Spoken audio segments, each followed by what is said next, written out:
Hi, it's me again with CorelDraw Tips and Tricks, part 2 of this series. I helped the gentleman fix this, but if we look with the Smart Fill tool, it's got some problems. It's got some leaks. So let's get rid of our box right now. And this is one part that's a little bit tricky. You can see that you've got everything selected. So if we will select all these and do like we did in part 1 in Dockers and join curves, it should work now. We'll bring our box back in. But see how it's still filling in that B? So what you can do in this case, let's see what our nudge factor is. Let's see how big this thing is. So let's set our nudge factor on 10. And let's fill in to see if we can fill in that. Okay? Now let's make that blue.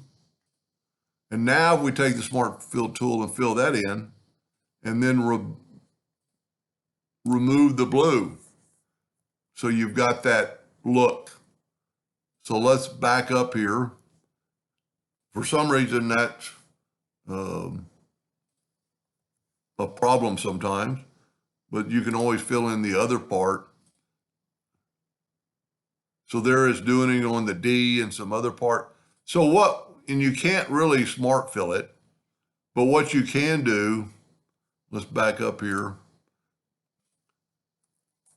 Get rid of that blue, get rid of that fill, and let's select it all.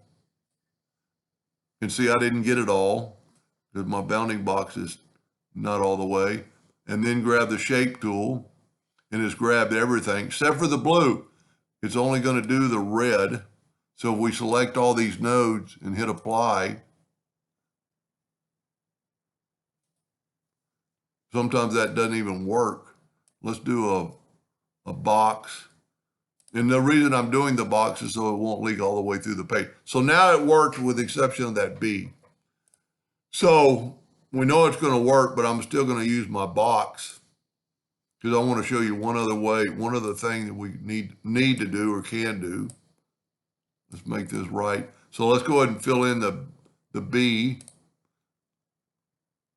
Oh, I must have hit something perfect that time.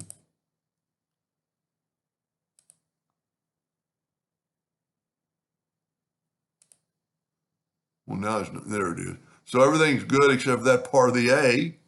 So fill that in and then fill in everything. Now it's got a space between the T too. So let's change those colors and we can select them both and go blue just so we can see them. Now take the Smart Fill tool and fill that in. Now get rid of don't have to get rid of the blue. We're going to grab that Smart Fill and move it over. So now we missed the K. So let's do it again. Let's fill in the part of the K. And I do not know why this does that. I still got my box. So now we're good and we can just nudge that over. It didn't get the A.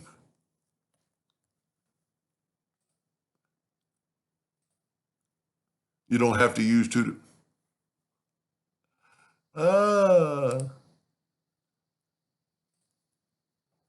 I've never really seen anything like this. Now it's the part of because sometimes you just can't grab the center of stuff.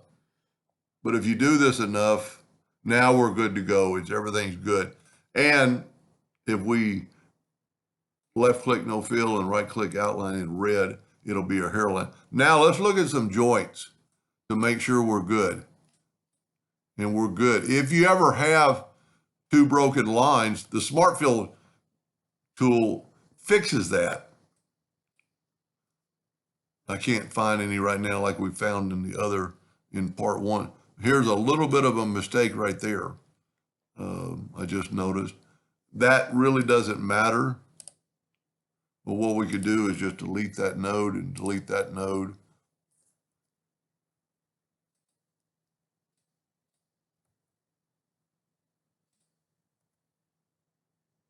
There's like a double line there.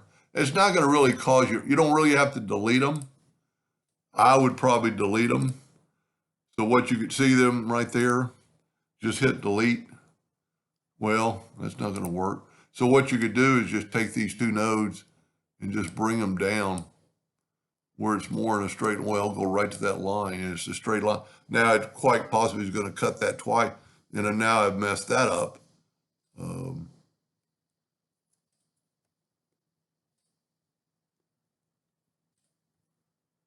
Well, what has happened is it's got some spots with double line. So when you smart fill it, you will not have that. It was right up there above the G.